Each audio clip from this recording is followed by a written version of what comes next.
program. So we're very pleased that you're all here to join us for this program today. So without further ado, I'm very excited to have Eddy Portnoy be able to kick off today's program and to kick off this series of special topics on Virtual Festival of Yiddish Culture. Eddy Portnoy is the academic advisor and director of exhibitions at the YIVO Institute for Jewish Research. He earned his MA in Yiddish Studies from Columbia University and a PhD in Jewish History from the Jewish Theological Seminary of America. He is a specialist in Jewish popular culture and is the author of this book, which I highly recommend, a very entertaining but also insightful read and look into Yiddish culture in interwar Europe and in New York, A Bad Rabbi and Other Strange but True Stories of the Yiddish Press. So I'm going to turn it over to our very own Bad Rabbi, Eddy Portnoy. Well, I'm not actually a rabbi, so but thanks for the upgrade. Thank you, Avi, and thanks to all of you for spending an hour of your afternoon with me on my couch. I think that most people give these lectures in front of a bookshelf or at their desk. I give mine on my couch because I'm having a hip replacement next week, and it hurts to sit in a chair. So I'm relaxing. And I hope all of you are relaxed as well and that you're social distancing. Okay, so as Avi said, I'm the author of Bad Rabbi and Other Strange but True Stories from the Yiddish Press. This is a book that came out a few years ago and is heavily reliant on the Yiddish Press, which is where a lot of my academic expertise lies. One of, I guess, the unusual things about the book is that it, or at least what makes it unlike a lot of other Jewish history books, is that it's not about elite culture. Most Jewish history books are about high culture, or they have to do with scholarship or rabbis or scientists or artists or writers. The people that I've chosen to focus on in this work are not even the middle class. They're kind of the lowest of the low.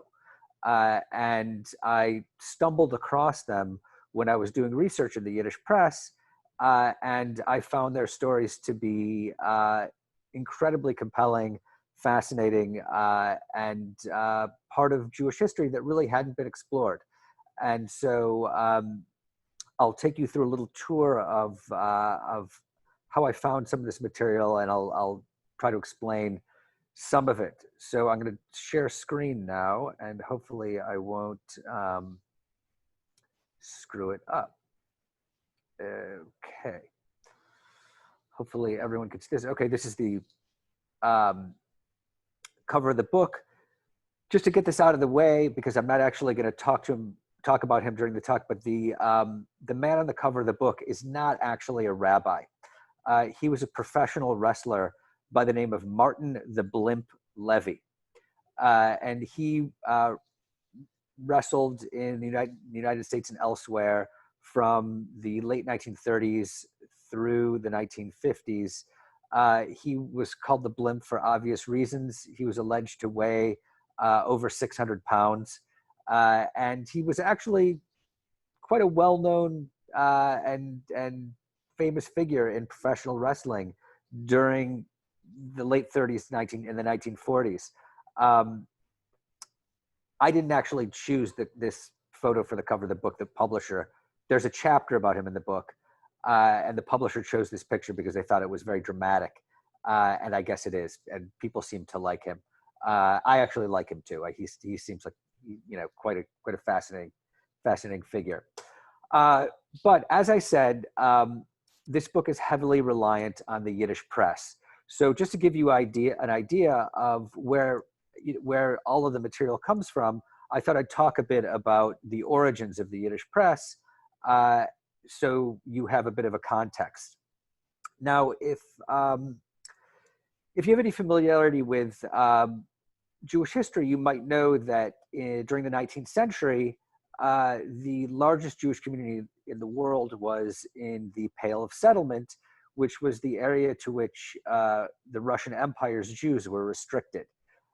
This, the Russian government didn't want Jews in Russia proper. So in the late 18th century, when they occupied what was the former Kingdom of Poland, they took over an area with a large number of Jews. They, as I said, didn't want them in Russia proper, so they created this area that was sort of loosely configured to the portion of the old Kingdom of Poland that they had, plus Belarus, much of the Ukraine, and the Baltics. And this is where the Jews of the Pale lived, or this is where the Pale was, where it existed. And you would sort of imagine that there was a population during the mid 19th century, a Jewish population of about 4 to 5 million Jews. And this is the largest, most significant Jewish population in the world at the time. And you would imagine that they would have, let's say, a large periodical press, lots of newspapers, magazines, all kinds of reading material. But the reality was that they had nothing. And they had nothing because the Russian government didn't permit it. They didn't want them to have a press, and so they didn't allow it. And this is in spite of, by the 1830s, 1840s, 1850s, large numbers of requests to publish newspapers for the Jewish community. The government just simply wouldn't permit it because they didn't have a free press, and even a censored press they wouldn't allow. But in 1855, when Tsar Alexander II took over, he permitted a number of freedoms. For example, he freed the serfs, and he also allowed the Jews of the Pale a bit more freedom. So as a result, requests to publish newspapers began to be of interest. So in 1860, or really actually just prior to 1860, a man by the name of Alexander Tsederboim, who was actually a ladies' wear manufacturer based in Odessa, he was a businessman, but he was also involved in a Jewish intellectual movement called the Haskalah. This is known as the Jewish Enlightenment. This was a group of wealthier men and intellectuals who promoted the idea that Jews should speak the languages of the countries that they lived in. They should dress in a modern way. They should begin to behave and arrange their synagogues, their prayer in a more modern and amenable way. And in order to modernize the Jews and make them amenable, or make the dominant cultures amenable to having them become citizens. So Tsederboim wanted to really begin to educate the masses of Jews in the Pale of Settlement. And he thought one good way of doing it would be by publishing a newspaper, because newspapers saw wide dissemination, and they were cheap to publish, were cheap to print, and he could disseminate news of the world to the Jews of the Pale in a very simple and easy way. So in 1860, he requested permission and received permission to publish this newspaper. It was called Hamelitz. And this is actually an issue from 1879, but it began publication in 1860, and it was the first Hebrew newspaper published in the Pale of Settlement. So the question here is, why publish a Hebrew newspaper, to educate the Jews of the Pale? At the time, this is 1860, Hebrew has not yet been resurrected as a modern language. And in fact, no one at the time speaks Hebrew. It's really a language of prayer and liturgy, and it's also had become the language, or the literary language, of a small number of intellectuals connected with this intellectual movement, or this movement called the Haskalah. So Sederboim begins to publish this newspaper in Hebrew. And he publishes it in Hebrew because Hebrew is a prestige language. Yiddish, which is the vernacular of the vast majority of Jews of the Pale of Settlement. In fact, and this is later, obviously, but in the 1897 census taken by the Russian government, something like 97.8% of the Jews listed in the census claimed Yiddish as their mother tongue. And, this is almost 40 years before. So you can imagine that, clearly the vast majority of Jews speak Yiddish. But the people involved in the Haskalah, this intellectual class looked askance at Yiddish. They thought that Yiddish was a jargon. In fact, they called it in Yiddish, they called it jargon. They considered it, like a pidgin language, a lowly tongue. They made claims like you can't think properly in this language. And they felt that if Jews couldn't speak Russian or couldn't speak Polish or couldn't speak German, that if there was a language that appealed to them, it had to be Hebrew, because that was their true national language. And as I said, it was a prestige language. So Sederboim decided that he's going to publish this paper in Hebrew. Now, when they began publication in 1860, he got about between 150 and 200 subscribers to the paper. That's how the newspaper was disseminated, by subscriptions. So you have to imagine that within a population of between 4 and 5 million, you could conceivably have a larger number of subscribers. And the reason that the number of subscribers was so low was because people weren't able to read Hebrew in this way. This was something that was not familiar to them. They could pray in Hebrew. They could, they could sing in Hebrew, but this was not, you couldn't get the news of the world in Hebrew. You couldn't get the daily news in Hebrew. It just wasn't a possibility. So after a few years, Sederboim realized that, this was not going to be able to bring information to the masses of Jews in the Pale. So he came to understand that if he really wanted to appeal to the Jewish masses, he would have to do it in Yiddish, even though he really didn't think Yiddish was, a real language. So in 1862, he published this newspaper. And it was initially published as a quote unquote supplement to the Hebrew paper, but it was really its own paper, and the text of the Yiddish paper had nothing to do with it. This was, as the Hebrew was a weekly, this paper was also a weekly, and it was instantly a hit. This paper was they were permitted to print 5,000 copies, all of which sold out, or all of which, were subscribed to. And the way it basically worked was a few people in a shtetl would subscribe to the paper, and then the paper would get passed around to, throughout the shtetl, and they would even have public readings of it. And it was considered and people saved the paper. They didn't throw it away when they were done. It was considered something valuable, almost like a book, in fact. And I just want to point out one thing. This is what you're looking at is the first page of the first issue of Kol Mavasar, which came out in October 1862.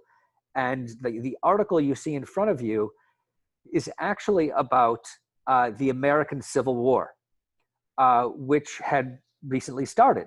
And apparently we're still in it. What's fascinating here is that this is 20 years before the mass emigration of Eastern European Jews to America. And to the vast majority of readers of this is possibly the first time they're learning something substantive about America. And what's fascinating about this is even the writers even the writer of the article which is probably Tzederboim, is somewhat naive about America and how it, what it is and how it functions. And basically the gist of the article is we don't know too much about this new country called America, but they don't have a king. It's something called a republic. Every 4 years they have elections. I think it actually says every 4 years they have something called elections, because you have to keep in mind that Jews of the Pale have never voted for anything, because they don't live in a free society. So they have elections where they say the mayors of all the big cities get together and vote for a president. So obviously this is completely wrong, but they don't really completely understand what happens. But they also say that we're not, that they don't seem to care in this country if you're a Christian or a Jew, and the country itself is run by businessmen. This is also apparently still true. I'll leave it to you to determine whether or not that's a good or a bad thing. But what else is interesting is that, they don't really, they have a sort of naive sensibility about this, but they are shocked that the southern part of the United States still has slaves. And, their basic argument is that, this should stop, and they should, the country seemed like it was on a good path, and they should, stop this war and end the slavery, and sort of go back to, or at least advance to some level where it's okay. Now, one of the interesting things here is that this is the first time that news of the world is being delivered to Yiddish-speaking Jews in the Pale of Settlement. If Jews wanted to get news of the world in some other way, they had to rely on Russian language or German language, non-Jewish language newspapers, word of mouth, letters. There was no sort of accurate way to receive news in the Pale of Settlement. There was no real reliable way to get news. So this is really the first time that they can get news in their own language. And Kol Mavasar provided for them all kinds of interesting news that they would never ever have gotten. So, as I said, you have this fascinating story about the Civil War.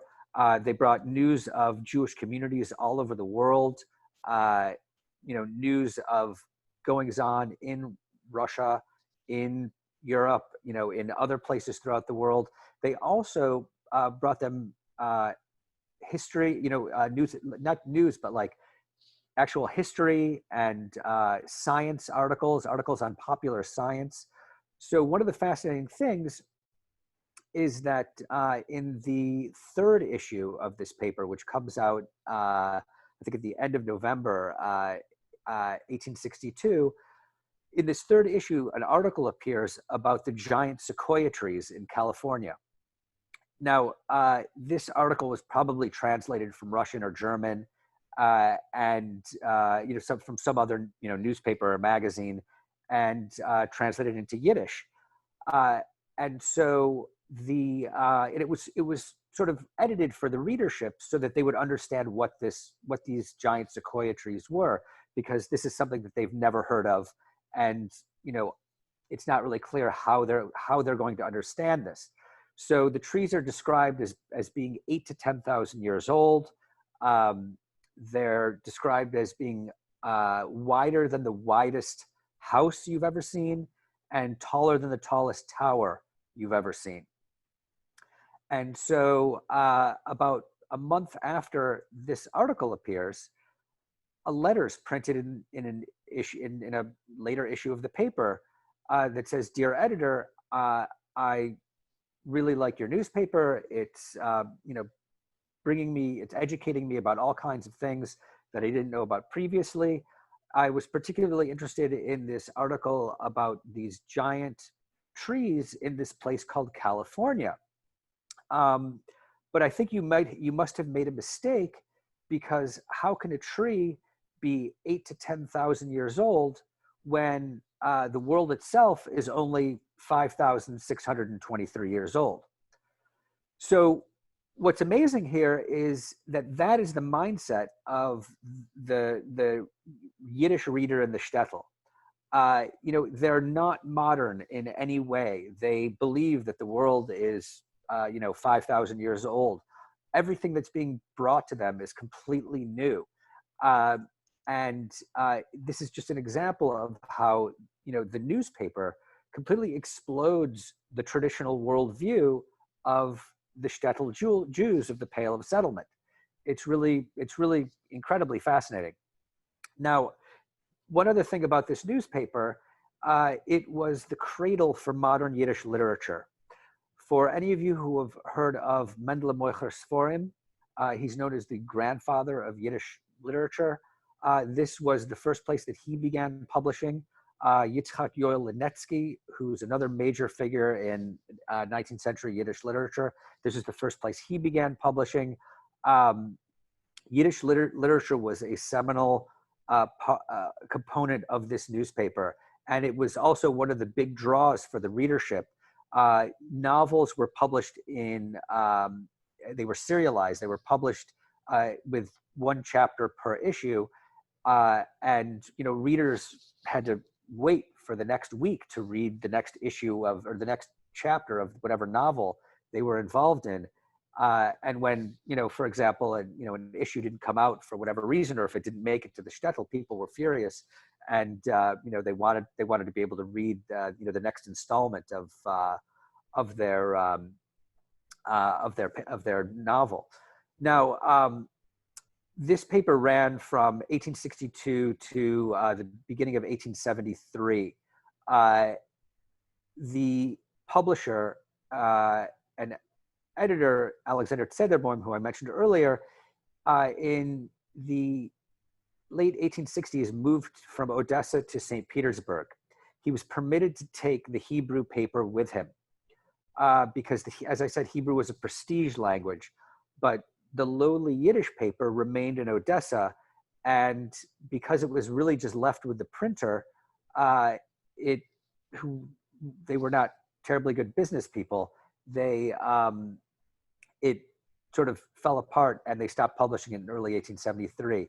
The Russian government didn't permit another Yiddish paper to appear until 1881, and it was Zederboim again who published the paper. It was called Yiddisches Volksblatt, and that was permitted publication in St. Petersburg. That appeared from 1881 to 1889, and these two papers were the only papers permitted during the entire 19th century in the Pale of Settlement. And remember, this is the largest Jewish population in the world. So you just have to consider the restrictions that were placed on them by the Russian government. Now, I want to move over to the United States. As I mentioned, in America, the large emigration from Eastern Europe didn't begin until 1881. And just so you know, from 1881 to 1924, about 2 million Jews emigrated from Eastern Europe to America. And this created a critical mass of Yiddish-speaking Jews in America, and in places like New York, Detroit, Chicago, Milwaukee, St. Louis, any big city allowed them to publish a Yiddish newspaper. This was the way that the Jewish communities communicated with one another. And in fact, the Yiddish press appears in the United States, appears even before this large-scale emigration. It begins appearing in the 1870s. It's not significant. It's at a relatively small scale, but it nonetheless begins appearing. And the reason it begins appearing is because there are no restrictions placed on the press. The government doesn't really care what you publish. So once people saw that there was a large enough number of Yiddish-speaking Jews to have a newspaper, they began publication. And so just the The first uh, Yiddish weekly begins appearing in 1870, and then the first Yiddish daily begins appearing in 1884. And it grows and grows and becomes more and more significant as time goes on. So what you see in front of you is the first issue of the Vorwärts. This was the largest and most successful Yiddish paper in history. This is the very first issue from April 22nd, 1897. I'll just point out one thing about the material on the front page. The first column article discusses about how since Jews have moved into the Lower East Side in significant numbers, they've supplanted a previous immigration of Irish immigrants. And as a result, all of the Irish pubs that used to be on all the corners have disappeared, and they've been replaced by a type of shop that Jews need more than anything else. So what kind of shop do Jews need more than anything else? You're all muted, so you can't say, and I'm sure you're all guessing delicatessens or bagel shops or pickle shops or something like that. In reality, it's pharmacies. Jews needed to medicate. And so all of these corner stores that had been Irish pubs, which I guess itself is its own form of self-medication, turned into pharmacies to accommodate the new population of Jewish immigrants. So the Vorwärts, as I said, it became the most successful and most popular Yiddish paper in history by the late teens, 1920s. Its print run was about 250,000 in New York City. A print run of 250,000 actually means a readership of about 900,000 people per day. The reason is because no one newspaper has a single reader. People bought a newspaper and they gave it to their neighbor. They gave it to the person working next to them in the sweatshop. Single papers had multiple readers. So when you have a print run of 250,000, you have an actual daily readership of about 800,000 or 900,000, which actually rivals the readership of newspapers like the New York Times. And at the time, the population of New York City, the Jewish population was about between 20 and 25%, which is very significant. It was a very, very Jewish city at the time. And so people didn't just read the Vorwärts. This was not the only game in town when it came to newspapers. I'm sorry, I can't see the forthcoming slide, so I don't really know what's there. I'll just skip back for a second. Some of the things the Vorwärts brought its readers, in addition to news of the world, local news, national news, editorials, literature, theater reviews, whatever newspapers normally carry as fare for its readers. The editors of the Vorwärts understood that there were all kinds of things about America that the immigrant population didn't know about. So there are articles in the Vorwärts about how to vote, because most people had never voted before. There are articles on how to buy a pair of shoes without getting ripped off. There are articles about why and how you should buy insurance. All kinds of things that, are sort of standard things that people understand today, but for an immigrant population, they might not guess how to do it. And they were valuable to know. So what you see in front of you is an article from 1909 from the Vorwärts about how to play baseball. So you see in front of you, what's supposed to be a baseball stadium with a baseball diamond in the center. And it's actually a fairly extensive article on how to play the game of baseball and what all the rules are. And, I don't think that the editors thought that, that their readers would run out and play baseball, but they knew that their kids played, and they understood that it was an important part of the Americanization process, and that if Jewish immigrants were to become Americans, it was important that they know what was really the national pastime. So they published articles like this. And there are all sorts of other articles about science and history and all kinds of things in order to educate the readership, because they knew that these things would be of interest to them, and it was valuable for them to learn all of these things that were becoming available to them. Another important column in the Vorwärts was this one. It's called a Bintel Brief, or a bundle of letters. And this is the sort of Dear Abby, Ann Landers column in Yiddish. It's like the advice to the lovelorn. But a sort of typical letter might be, dear editor, my girlfriend and I live together. We're modern free thinkers. We're socialists. We don't want to get married. We don't think we don't think that's important. But our parents are driving us crazy. They say we should get married, and they won't leave us alone. What do we do? And the editors understood that for that generation, that getting married wasn't necessarily important, but they also understood the sacrifices that their parents had made for them, and they explained this in the responses, saying your parents are in a strange land that they don't completely understand. Their lives are difficult. They often have a very hard time. Just make them happy and get married. Their advice was always very even-handed. It's a really, kind of fascinating aspect of the paper. And one of the most popular, it's well known that this column was frequently read aloud on the stoops of the Lower East Side. People loved to hear about this. Sometimes it was the first thing people turned to when they bought the paper. Okay, so as I said, the Vorwärts wasn't the only game in town. There are other Yiddish daily newspapers in New York and elsewhere in the United States. I'll just sort of quickly run through a couple of them just so you get an idea of what kind of things were available. The paper you see in front of you is called Yiddish's Tageblatt, or the Jewish Daily News. This is actually the first Yiddish daily in history.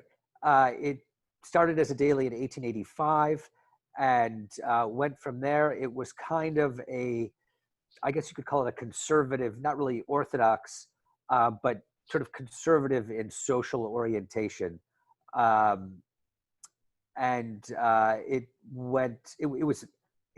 was folded in with another paper in 1928. Another popular paper that started in 1904 was this one. It's called Die Wahrheit, or The Truth. This was an offshoot of the Vorwärts.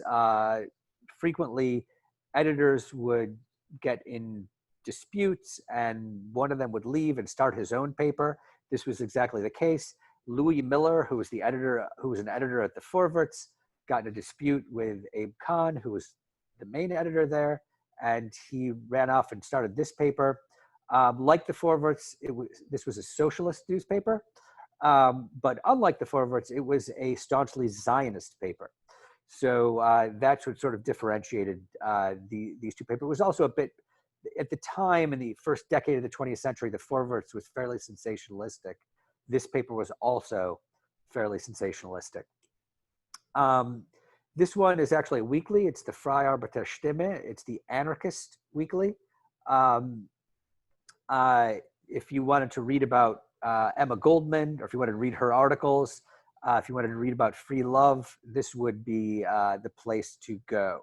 And if you're noticing, all of these papers have their own political orientations. Politics was integral to Jewish life at the time, and so each paper has its own distinct orientation. This paper is the Morgen Journal. It was started in 1902. This is really essentially an Orthodox newspaper. I just want to point out that even though this paper was an Orthodox paper, you didn't have to be Orthodox to read it. And in fact, this was really the largest and most significant morning paper and the home of more classified ads than any other newspaper. So this is a paper that you bought if you were looking for a job, if you wanted to read the want ads. This had more than any other paper. So people switched from paper to paper. It was always interesting. And it also, this is at a time when newspapers were the only form of media. You didn't have radio, you didn't have TV or the internet. Now we're deluged with, with all kinds of different media. At the time, this was really the only, the newspaper was the only form in town.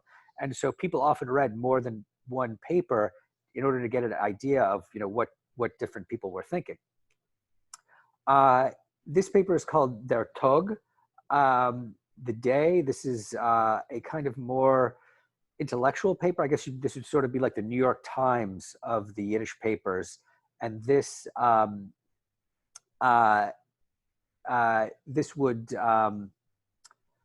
this began in 1914 and was actually quite a good popular paper.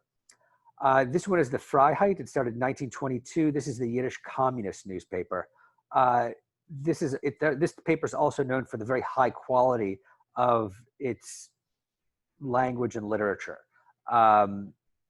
It had a very sort of distinct readership and many battles with the Vorwärts. The Vorwärts and the Freiheit hated each other, and there's a lot of sniping from editors and writers from the pages of these papers, which is also just another kind of interesting component of how this form of media works. Now, the same phenomenon took place in Eastern Europe, meaning the phenomenon of a growing Yiddish press. It only happened later because it was very much restricted by the Russian government.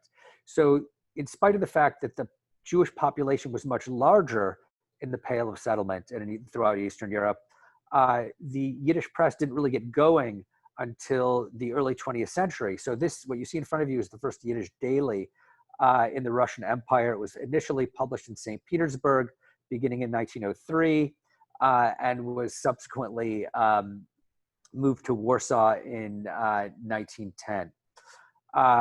And it was the only paper permitted until in the Pale of Settlement, the only Yiddish paper permitted until I believe 1904 or 1905. In 1908, another daily was permitted beginning in Warsaw. This paper is called Heint. It was a Zionist paper. This paper would remain in publication until 1939, when World War II began, and it was the largest and most successful Yiddish daily in Poland. The second largest daily was Moment. This also started in the Pale of Settlement in Warsaw, which incidentally becomes the major Yiddish cultural center in Eastern Europe, the center of the press, center of the theater, literature, arts. This paper, Moment, began publication. It was also an editor from Heint, this paper, left in 1910, founded this paper, and this also published through the years of interwar Poland until World War II. The Volkszeitung, which initially began as an underground paper, an illegal underground paper, but in 1918 began publication as a legal publication. This was the Bundessocialist Yiddish paper that was also headquartered in Warsaw. And then another Yiddish daily from Warsaw is Unser Express, which began publication in 1926 and ran until World War II. And obviously, this is the time that all Yiddish publications cease in Poland. Now, as I said, and so this is just sort of a brief overview of what the Yiddish daily press was like in New York and in Warsaw before World War II. As I said, they bring you everything that a daily newspaper brings you. International, national, local news, crime, literature, theater. All kinds of things, plus the other aspects, that pertain to Jewish life in these places. And what I began to discover as I was, and I just want to see what I have. Okay. One of the things I began to discover when I was doing research in the Yiddish press was that there were a lot of articles about local Jewish life in New York and Warsaw that had never been looked at by historians. Crime stories, local scandals, all kinds of things that had never really been mined by historians. And I began to become intrigued by them, and I came to understand that these stories were also one of the things that drew readers to these papers. And in connection to drawing readers to papers, I just want to point out how important newspapers were to their readers. Now, Avi mentioned at the outset that I work at the YIVO Institute for Jewish Research. YIVO is an organization that was founded in Vilna, which is now Vilnius, in 1925, and that has amassed over the years an enormous archive of over 20 million documents and artifacts. And among these documents and artifacts are hundreds of thousands of photographs. And one of the things that I noticed when I was looking through photographs from Eastern Europe was that there were a fair number of photographs of people posing with newspapers. And I found that striking. It made me understand that that newspapers were important to these people. They identified with them. This is something they read every day, and it was something that they considered very important. So, this is just one example of a girls' school in Pinsk, photographed from 1936 from YIVO's archives, that shows them posing with newspapers. Here's another example of students in Romania in the 1930s, posing with the newspapers they read. I found this just such a fascinating phenomenon. I mean, I don't know if, also you have to keep in mind that, during this time in the 1920s and 30s, around this time, people didn't take a lot of photographs. So, nowadays everyone takes a selfie every 2 seconds. People are constantly photographing themselves and putting them online. In this time and place, a photograph was something special. These people may have had, only a few photographs taken of them during their entire lifetimes. So to photograph yourself with a newspaper seems to be an indication that, this is something they cared about. And here there are also examples of individuals doing it. So here, and you don't have to be, secular. Here, this is a religious young man who's posing with, the newspaper that he reads. Here's a secular young man, who's posing with the Volkszeitung, that's the Bund, is a socialist. There's a bit of a hipster with his cigarette hanging out of his, hanging from his mouth. And then, you also have this phenomenon in America. Here's, a group of workers, posing, for the photograph with the Vorwärts. This is the newspaper that they read. And I just found this such a, just compelling phenomenon that people cared so much about these things. Now, as I said, I began to find stories in newspapers that, I hadn't read about in history books. I like Avi. I went to grad school and I read thousands of pages of Jewish history texts. I sat for probably, hundreds of hours in Jewish history classes. And, there were a lot of stories that I would come across that I'd never heard about in these places. And I came across these stories in sometimes in unusual ways. So one day this was when I was in grad school. I was sitting in the library of the Jewish Theological Seminary, and a friend of mine who worked in the rare book room came to me and he said, "Could you come up to the rare book room? I found an old newspaper in Yiddish. It's not dated," and he couldn't read Yiddish. So he said, "I wonder if you could read it, figure out what the story is, and then figure out what the date on it is, because it's not cataloged and I need to be able to catalog this properly." So I went up to the rare book room and I began to read this newspaper that you see in front of you. And you can't see this here, but the newspaper itself was printed in a kind of thicker linen paper that you only see from the 1860s and 1870s, or you mostly see from that period. So that automatically told me that this was from an earlier period. Another interesting aspect was that it's not printed, it's not typeset rather, it's handwritten and lithographed. So that's also something very unusual. I'd never really seen a Yiddish paper that was done like this. So I read the text, and the text turned out to be about a murder trial of a man by the name of Pesach Rubenstein. And it talked about how this man was on trial for a murder he committed in Brooklyn. It was a huge case. All the, they wrote that all the English language newspapers were writing about it. It was a huge story. And it told about this story. And, I thought, wow, that's really interesting. I've never heard of this. I wonder what it is. So I went up to into the stacks in the library, and I went to the American Jewish history section, and I began pulling books off shelves and looking in the indexes to see if Pesach Rubenstein was in any of the indexes. And I pulled about 40 or 50 books off the shelf. And I found Pesach Rubenstein's name in 3 books.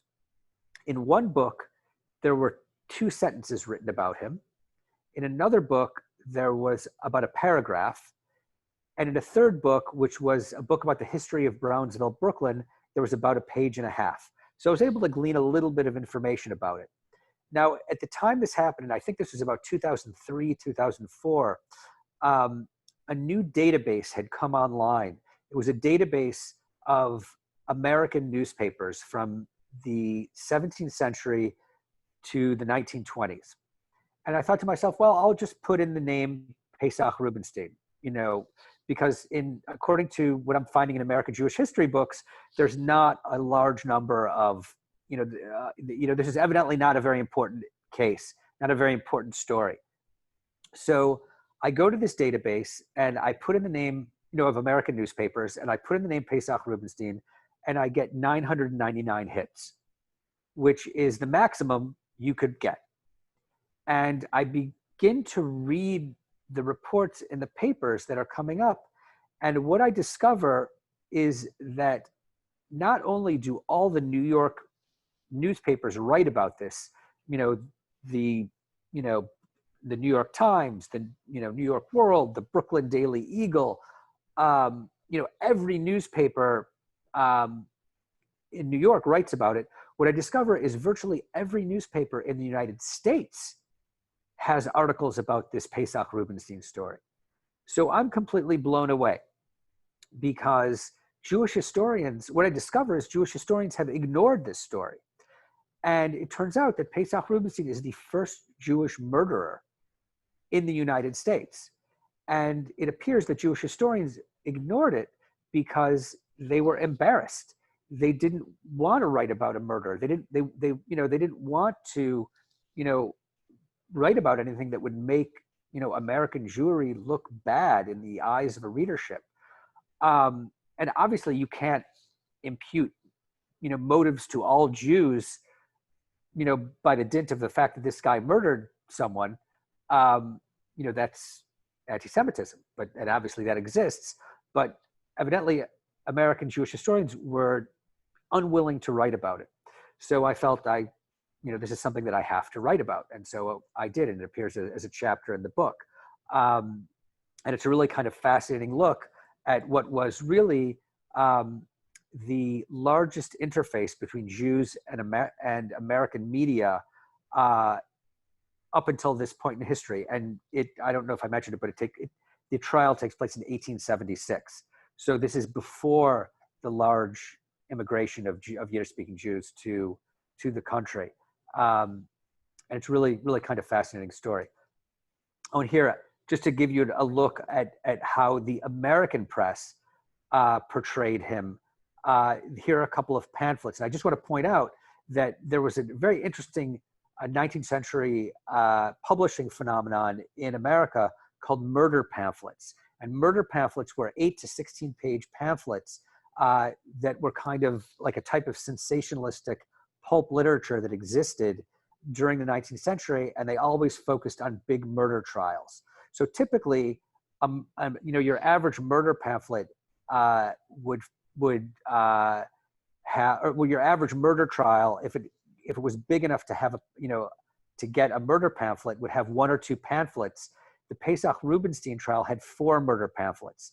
Not only that, the entire trial transcript was published as a book for popular consumption after in the wake of the trial. It was an enormously popular case. It was huge. And so you see here, this is the title page of Rubinstein, or The Murdered Jewish, the trial in full. This is just a trial transcript. And so whatever, I think it's chapter 2 in the book. So if you want to take a look at that, you can. So another way that I fell into some of the stories in the book was the fact that my dissertation was on cartoons of the Yiddish press. And when I was looking through the Warsaw Yiddish press for cartoons, I realized that in the daily press, cartoons only appeared in the Friday edition. Their funny pages were only appeared in the bigger, their Friday edition. It was like our Sunday newspaper. It had more sections and it had the funny pages. So that's where that appeared. So what that meant to me as I was researching cartoons was that I only had to look at the Friday paper. So when you do research on microfilm, you sit at this machine that has this roll of film in it that spins around, and you turn a dial, and the roll spins. And so since I only had to look at the Friday papers, I could turn the dial and sort of jump from Friday to Friday. I didn't need to look at what was going on in the middle of the week because I knew that there were no cartoons. So I would turn the dial, jump from Friday to Friday, and sometimes I would hit a Friday. Other times I would hit a Thursday. One time I happened to land on a Sunday. I went too far. And I happened to land on the page that you see in front of you. And if you look at the top article, the headline in Yiddish says, Zwei Weiber, flammige Pech und Polizei, which means 2 wives, flaming fists, and the police. And, I thought, okay, that sounds interesting. I'll read the article. So I read this article, and it turns out to be about this Hasidic man in Warsaw who fell in love with his wife's best friend. He secretly married her, set her up in an apartment outside of town, and shuttled between the 2 women, telling the first wife he was away on business when he was visiting his second wife.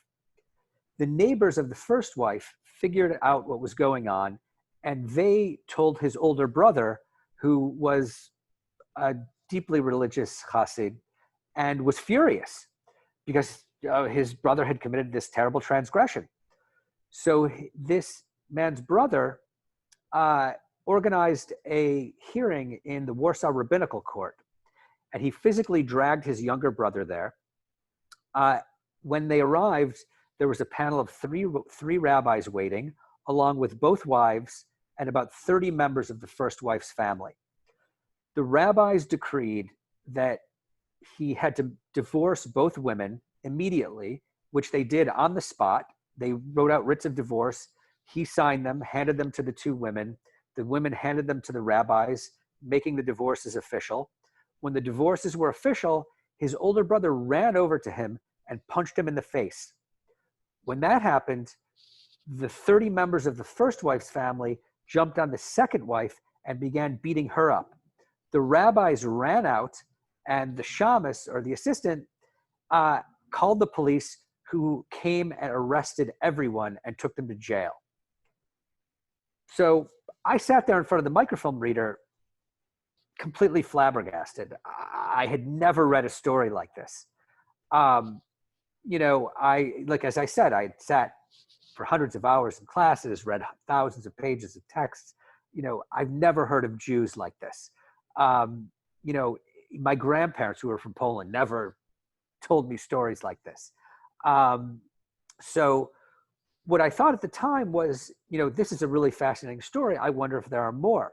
So instead of jumping from Friday to Friday using the microfilm, I began to slowly scroll through the microfilm, scanning for headlines that may have similar stories. And what I discovered was a whole publishing phenomenon of reports from the Warsaw Rabbinical Court. And it's these were reported on a daily basis and were really kind of an incredible phenomenon. Interestingly, I should point out that Isaac Bashevis Singer and his brother, I.J. Singer, both reported these types of stories from the Warsaw Rabbinical Court. And I could just read one or two just to give you an idea of what they're like. And if I could, sorry, I'm just trying to find these in my papers. Okay, so just as an example, I'm going to read you a story that the headline of which is "A Hot and Bloody Day in the Rabbinate." It was from the daily newspaper Moment in Warsaw, and it's from February 12th, 1934. And it reads as follows. Yesterday in the Rabbinate was a hot one and bloody too. Good sense was butchered and the blood flowed like water. And rest assured that the rabbis ran out in the middle of these cases. All of the disputes broke out in connection with divorce proceedings, which unfortunately have occurred all too often as of late. The first fight occurred between the owner of the Garden Restaurant, 45-year-old Masha Becker, and her second husband, 25-year-old Yitzchak Lerner, an employee in her restaurant. 5 years ago, Becker's first husband died, and she took Lerner, the waiter, as her husband. But in the restaurant, she still treated him like a servant. Lerner refused to put up with that and called his wife to the rabbinate and asked the rabbis to have her sign the business over to him. Words were exchanged, and Lerner slapped his wife. This didn't seem to bother her at all, and she blackened his face with the contents of an inkwell. No agreement was reached. A second couple beat each other up over a heated issue. A certain Leibel Nyman was a frequent guest over at his fiancee's house, where he would come to eat and occasionally sleep over until his fiancée ended up with a bun in the oven. But in front of the rabbis, he said he didn't know anything about it. What, the girl screamed? Now you don't know anything? Here, now you'll know something. And she punched him in the mouth so hard that she knocked out 2 of his teeth and completely soaked him in blood. A third case did not even make it into the courtroom. It played out in the hallway. A young man with 4 women, 2 wives and 2 brides, showed up in the hall. They pounded one another so badly before the trial that the police had to be called, who were able to pull the combatants apart only after great effort. What a hot day it was yesterday in the rabbinate. So that's just one example of how these things were written. It was very compelling reading material that drew a lot of readers. And in fact, a Yiddish theater troupe produced a type of cabaret theater that was based on these stories. And this is, sort of just a enjoyable night of theater, a musical theater about, this type of phenomenon in Jewish life. Now, Avi, I don't know how much time we have. I could read another one, or I could just sort of bring it to a close. So let me just take a moment to remind people that if they do have questions for you, to type them into the chat box. I forgot to mention that in the beginning. So I'm sure you have questions for Eddy. So please type them into the chat to everyone so that people can see what you're asking. And Eddy, I'm sure, will be happy to respond.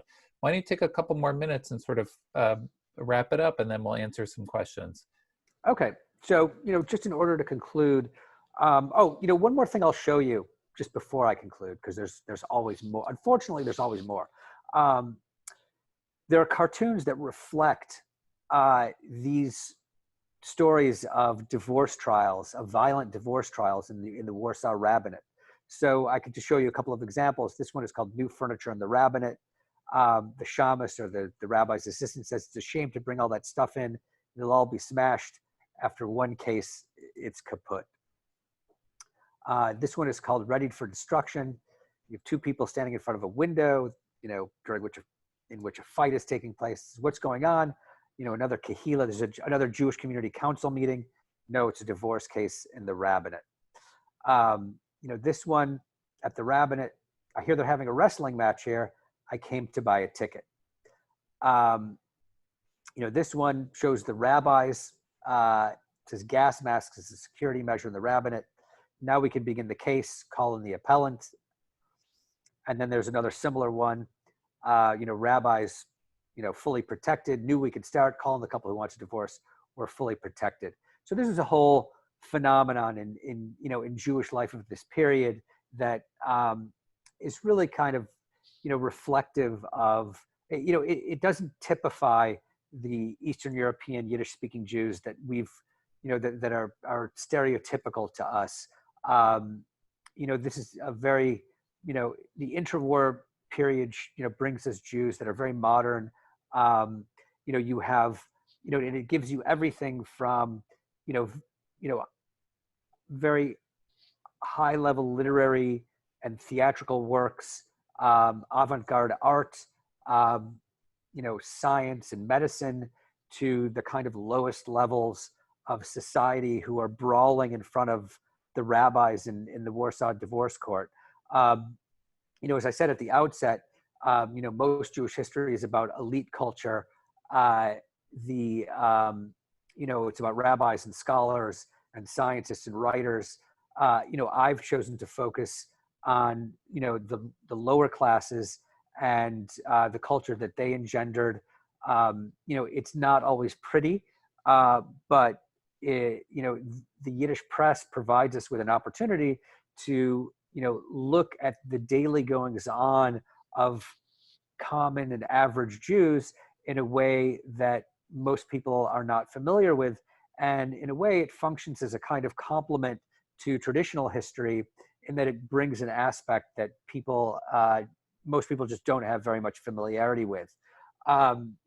So when scholars engage in research on Yiddish culture, or families get together and talk about their immigrant forebears, their bubbies and their zadies, the stories that I retell in my book aren't usually the stories they tell, but nonetheless, I believe they warrant a place in Jewish historiography.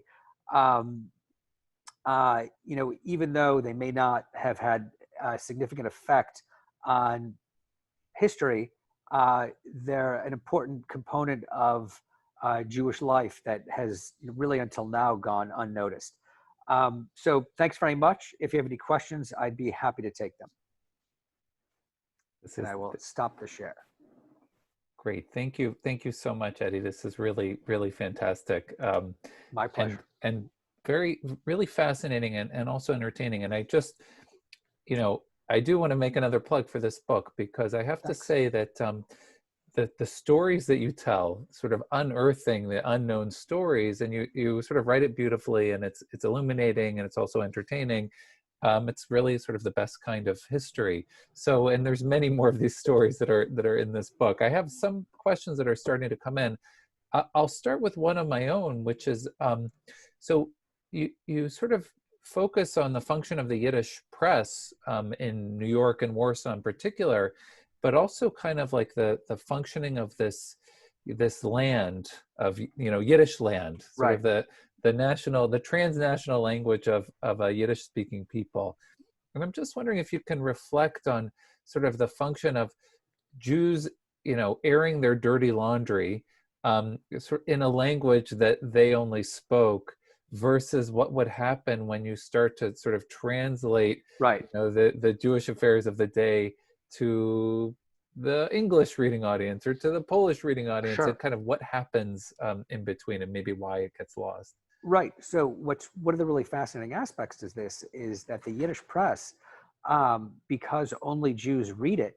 Now, I could point out that there were lots of Gentiles who spoke Yiddish because they worked with Jews or they were involved with business, but they generally couldn't read Yiddish. So the Yiddish press functioned very much like a private conversation among Jews. And as a result, you could say almost anything in it. Obviously some things would eventually get out. But one of the fascinating things in the 1876 newspaper I showed you from New York, the Yiddish paper that talks about the Pesach Rubinstein murder trial, the English language Jewish press of the time has virtually nothing about the case, other than saying that it's a huge embarrassment and that we have to keep it quiet. Whereas the Yiddish paper could say whatever they wanted. They Gentiles couldn't read it, so they have free reign. They could say whatever they want, and it was the same thing in Warsaw. The Yiddish newspapers, had all of this material that the Polish language Jewish Daily, Nasz Przegląd, never printed. It was too embarrassing. And one of the interesting things is when a scandal would become really big and kind of get out of hand, very often in the Yiddish papers, there will be a comment saying the Gentile papers or the Polish papers have begun to write about this. We better tone it down. And so that kind of puts a damper on articles about these scandals. Because they don't want it to become embarrassing to the community. Thank you. That's fascinating. I see I have a question here. Actually, this is from my mother in Santa Fe, New Mexico. So, okay. So she asks, is there a book of the cartoons that you started looking for in your original research? Has there been a publication that publishes this book of cartoons, or is that in your dissertation? This was my dissertation, and I actually never did publish it. What was funny was that an editor from Stanford University Press had contacted me to publish my dissertation, which I felt required a lot more work in order to get it into shape for publication. But I said to her, I actually have this other project, you might be interested in it. And I explained it, and she said, yeah, send me a proposal. So I did, and this got published instead. But I am slowly working on a version of my dissertation that I do want to publish. And this would be kind of a big book of Yiddish cartoons. Excellent. So hold out for that. Okay, good. And then I'll buy a copy for my parents in Santa Fe. A good gift. I'm just wondering, before I close, a lot of people are writing in thanking you for this excellent presentation. Thank you. Is there a favorite story that you sort of uncover that you didn't have a chance to share with us, which I think people have really enjoyed hearing these sort of... a favorite story that I didn't write, that I didn't use in the book? Or that you didn't have a chance to talk about today. Yeah. I don't know if I don't really have a favorite story, but yeah, there are amazing stories. There's, there's an eponymous chapter called Bad Rabbi. The book is called Bad Rabbi because there's a chapter called Bad Rabbi, and it's about a Hasidic Rebbe from a small town in Poland who comes to the United States in 1923 to raise funds, and he is offered the opportunity to marry a woman whose only goal in life is to become a rebbitzin, a rabbi's wife. He's offered an opportunity to marry her, and he refuses because he's already married and he has a wife and 9 children back in Poland who he's going to return to. The woman who wants to marry him in New York says, if you marry me, I'll give you $16,000. Which in 1923 for a Hasidic Rebbe in a small town in Poland is a fortune. So he says to her, I don't think you understand. I cannot marry you. I'm already married. It's not permissible. And then someone plants the idea in his head that he could marry this woman in a court of law, in a secular marriage, in a civil marriage, take the money, she would become a rebbitzin, which is what she wants, and then he would go back to Poland with a pile of cash, which he does, because he doesn't consider the marriage to be a legitimate marriage. It's a civil marriage. It's not a religious marriage. So he does this. He goes back to Poland. Everyone seems happy. She's a rebbitzin.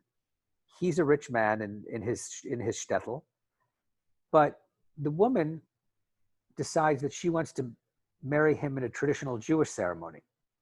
And she winds up harassing him through the mail and then eventually going to Poland and really harassing him in a major way. Eventually, there's a trial. She's charged with extortion, and he's charged with bigamy. And there's this enormous, sort of scandalous trial that takes place that is the talk of the Yiddish press. They fill pages with the courtroom dialogue every day. It's a phenomenal story. So much so that I mentioned before that the rabbinical court trials were turned into a Yiddish theater musical. The same thing happened with this trial. It was turned into a Yiddish theater musical. There are a bunch of stories like this. They're just, there's the story of, a riot of 50,000 Jewish mothers on the Lower East Side, because the school board decides to perform tonsillectomies on Jewish students in the public schools of the Lower East Side, which is insane. But a riot of 50,000 Jewish mothers is also insane. The material that I found in the Yiddish press it's phenomenal. And I could have written 10 books like this. And the Yiddish press is really a joy to read. And actually, I recommend to everyone, if you don't know Yiddish, learn it and start reading Yiddish newspapers. You'll never stop. Excellent. I think that's a perfect sort of way for you to close. And I think that's a wonderful incentive for everybody to learn Yiddish, so we could read these crazy stories from the Yiddish press, the true history of what it was like to live in a Jewish world in New York and Warsaw, and sort of live it through the Yiddish press. I think now we also know where Singer got a lot of his story ideas. Absolutely.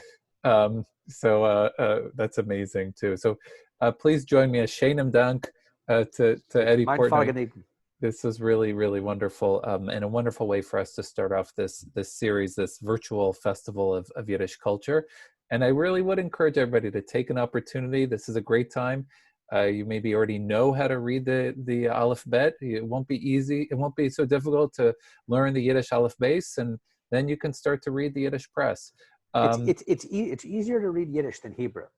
Right. It's all phonetic. Because it's phonetic, right. Exactly. So thank you again to Eddy Portnoy. A reminder that on this Thursday evening, June 18th, Stuart Miller will be speaking on the origins of Christianity and the history of Judaism. And then the following programs in the series on June 30th, Sam Castle will be speaking on Yiddish culture in wartime, and programs to follow over the course of July and into September. So thank you again to Eddy Portnoy. This was really wonderful, and thank you to all of you for being here today. Sei gesund. Thanks to all of you. Sei gesund. Sei gesund. Sei gesund. Adank. Adank found kommen. Santa Fe ist sehr weit. Nicht so sehr weit. Ich will haben meine Operation in 6 Wochen. Was war da? Hip replacement. Okay. Nu, wir sind dieselbe. Ja, wir sind 9 Kräuven. Ja, welchen Seite ist es? Was man da auf der linken Seite. Okay, ich habe die rechte Seite habe ich schon gehabt. Zusammen sind nur ein Mensch. Jetzt mache ich dem linken Seite. Er hat schön gemacht. Okay, ich verstehe. Ja. Together we can become one man. All right. Thank you very much. So good. Okay. Thanks to all of you. Bye-bye. Bye, everyone. Okay. Bye. Bye.